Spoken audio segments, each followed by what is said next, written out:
Hello and welcome back. This is MC1 Gamer bringing you a response video to Vince Ventrillo's new topic of the week, what I want from 9th edition Warhammer Fantasy. So this is going to be a collection of things that I want, things that I really think are needed for the game, things that would just be wonderful to see, a little bit of a rant on some things, but just bear with me. So here we go.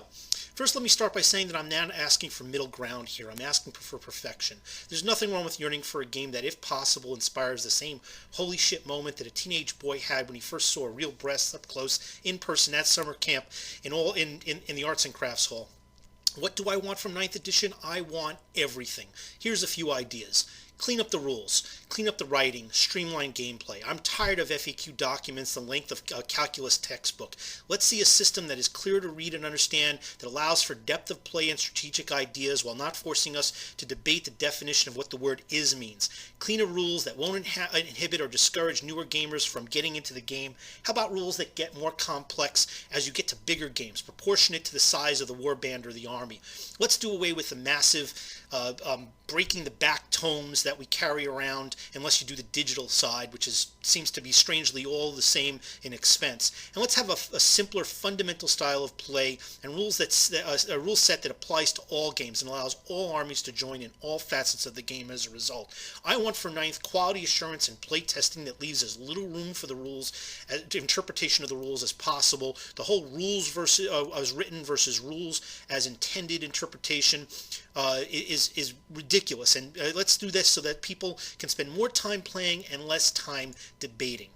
Next, here's an idea: random unit activation. I found no greater joy in a mechanic than this in any game I've played since starting tabletop games of any kind. Games like Bolt Action get this perfectly. Why endure an hour of wait time, especially if you have an opponent that's not exactly socially enjoyable to be with? Let's introduce a situation where, even the option to react while your opponent pummels you and moves his minis on the table. Let's take out the waiting game and make it more compelling to pay attention to the entire game rather than to check your phone for texts, reply to emails, and see what's trending on Twitter. If you do this, stop. If I'm playing you, I'm going to pack up my stuff and go play with somebody else. That is ridiculous. I can't believe the audacity of some people that do that in the middle of a game. Anyway, if we have a mechanic that encourages people to play at all points of the games, players will be more involved and less rude. How about this? More randomness. Yes, I said it, more randomness. Okay, so now before you place your hands on your ears and you start chanting la la la, hear me out. Let's see some random events that impact the game in strange ways, forcing us to change up strategy on the fly. Let's see every army have chances to blow things up, fall apart, fight within their ranks, break and run, fail to listen to orders. Let's see strange and wacky occurrences like the sight of a unicorn or the smile on Kanye West's face that can cause players to laugh at the absurdity of it, beyond the already obvious fact that most of us are adults playing with plastic toys. Why should orcs and goblins or Skaven be the only armies with that big risk reward? Make some element of all armies include this, so we all have to deal with the notion that despite our devious plans, we have to adjust to unforeseen events on the table. And while we're at it, let's see some randomness with magic items. I'm not talking about army-specific items that are holy relics. How about all items are random magic items that are generic from the Big Red Rulebook? They all come at specific prices, and you have to roll on a table. You can only take a certain amount of them, and you never know what you're going to get. You have to roll and see what's available for that battle. This will limit the abundance of some of the auto-include type items like the Dispel Scroll and add more chance to the game. I'd love it, and I think it'd be better. The game would be much better for it.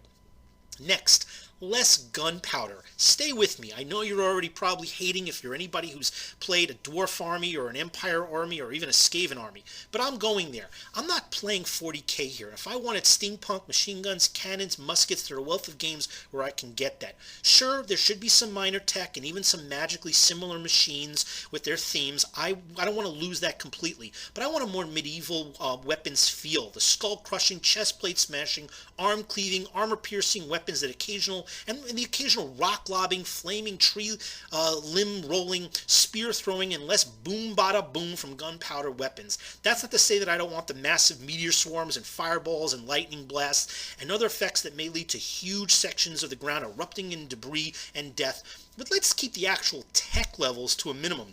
And let's make these effective in-game, but not so powerful that they wipe out thousand-year-old dragons on turn 1, leading to wonder why these creatures haven't been wiped out of existence already. With that said, let's have more monsters. The rules to encourage their use should be changed, because who doesn't want to play with a fire-breathing dragon or dragon riders or huge demonic monstrosities and towering elementals? Let's make them more survivable in ninth. I'm not talking about overpowering the table like a dominatrix of the whip. I'm talking about not taking massive cannon fire to the face and dropping like Rick Perry's presidential prospects every time he opens his mouth. I'm talking about representing powerful magic items in a way that makes them feared and respected on the table, with the ability to withstand punishment to at least have a chance to impact the game. Next, no true line of sight. I know, I'm asking for a lot. 8th edition has it, and it probably will be in the next edition, but I can ask. Let's have something where at least terrain means something. I frankly have yet to see a mechanic that has caused more strife and difference in opinion than true line of sight. Let's lose the laser-guided homing missile cannons that can traverse through the legs of cavalry between the arms of the standard bearer and through the chaotic melee of fighting units just because. And if true line of sight is going to remain, let's to make terrain more clear on how it affects shooting. Forest should be forest. I shouldn't need 30 trees on an 8x6 base to express the density of a forest. This isn't a hedge, it's not tall weeds, it's not a shrubbery, it's a forest. And it should block all line of sight to anything on the opposite side of it. And while I'm asking for things, I might as well get a pony too. I always wanted unlimited elevation, so there's no room for discussion. Intervening terrain shouldn't be photorealistic unless we're ready to raid the toy railroad stores and recreate the bocage of Northern Europe. This isn't historical reenactment games, which I love, by the way. This is fantasy. A reasonable representation should be fine as a result. A modest investment in terrain should be fine, and you could still have an impact on the game with this terrain and have tactics used to play. Let's get rid of the bare games, the bare boards where there's very little terrain, and have terrain where it actually means something when it's placed there. There's a road, it means something, it has an impact. There's a line of hedges, there's a hill, there's rocky outcropping, there's a swamp. Yes, they do have impact in 8th, but there's so much minimalism that people sometimes would rather have 2 or 3 objects on the table. And if they have an object on the table, like a hill, or a mountain, or a building, or a forest, it seems to have so little impact based on not only the true line of sight rules, but some of the rules that we've seen in the last few editions. Next, I'd like more ways to play. Mordheim 2.0, Regiments of the Renowned, and up to very large army-sized games, all within a very cohesive rule set. Where the rumors of being able to start at a small warband size and then as you grow in army size up to large games, similar to what we see in 8th edition, this is what I want to see. I want to see the ability to traverse from 500 points all the way to 5,000 and have the rule set evolve as we go. All right, so more complex objectives, not just line up and kill. How about some objectives that mean something? Eliminate the battle line. Yep, I said it. Eliminate the battle line completely. How about primary and secondary objectives, secret objectives, and not those that just support one army's abilities and mechanics? How about we have not only if they have great movement or if they have the ability to turtle up well, how about we have more story-driven objectives that give some narrative feel to the game so that we aren't lining up armies and taking them away after we do 2 hours of dice rolling. If you want to chain these events together, the missions will encourage that. And if you just want to line up and fight, well, it's more than just the tiring and boring battle line that seems to be the default game all too often, especially in tournaments. How about reserve units that can roll in turns 2 and 3 based on certain factors, or sidebar units that be called in to join in as needed? Maybe there's a unit of spellcasters that are going to lob fireballs into just like the artillery, but there's a magical or a fantasy element to them. Just some ideas to throw out. Next, more usefulness for centerpiece models, the big models, the dragon riders, the wyvern riders, the huge elementals, the great big monsters that are beautiful to buy, very expensive, have unlimited amounts of modifications. And when you put them on the table, you don't want to just pick them up after one die roll on turn 1. We want them to have impacts on missions, maybe, units that you can take when you bring them. They don't have to be just special characters, but they could command a certain a default element or a range of items that you can pick, because now you have that. Characters don't have to be overly dominant, but they can influence and impact other units on the table, or even terrain. They can impact weather. They can have impacts on other game affecting features. Let's add a mechanic that makes less desirable units more effective or more dynamic, because they're boosting power, that are more dynamic instead of boosting more powerful units that are already good for their points. Let's reduce the abundance of special characters, or limit how game changing they can be if you do include them, so that there's no argument of whether or not we should be including them in tournament style. They should be there for flavor, for feel, for just to give more of a theme to an army style. Let's add more powers and skills to generic choices that can affect the game and the list, similar to what maybe like a generic vampire lord is, but maybe not so crazy. Just toned down a little bit. It doesn't have to be so outrageous. Just a little bit of salt to add flavor to a new experience. Let's use unit options to make them interchangeable for different styles of play. I'd love to see in 9th where they're not just add-ons where you can get the whole kitchen sink, but they're rather trade-offs. I'd like to see something like where you could take one unit where it could be spearmen, or you make them archers, but not both. Maybe you get the mounts, but you can't have everything. But you could take that one unit with that one theme or that one model design, and you have an array of options. Maybe not all the options, but an array of options. You have to choose.